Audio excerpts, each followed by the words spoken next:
Out off Shag Rock. Current's going wild. Wind's blowing up. Matt's just got a massive run and he's totally on, hooked up. Whew! Making ground on this fish. Just taking him around in circles at the moment.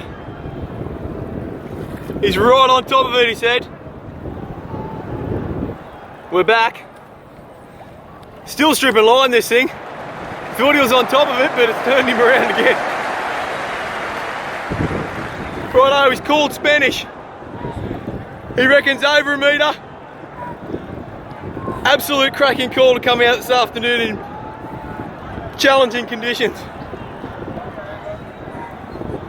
Here he comes. Oh yes, I can see colour. We have a big fish here, people. This is a big donkey. Matt's called it a big donkey. I'm thinking in the water it looks like 1.3, 1.4. Could be bigger. Could be bigger. Oh, there it is on the water. Look at the size of this. Don't you lose it now, Matt. I don't care, just stick your gaff in it. And here he comes. After our mission, Spanish is complete.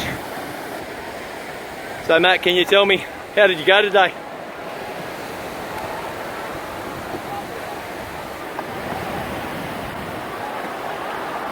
Oh, that's a gaff with a bloody good fish attached to it.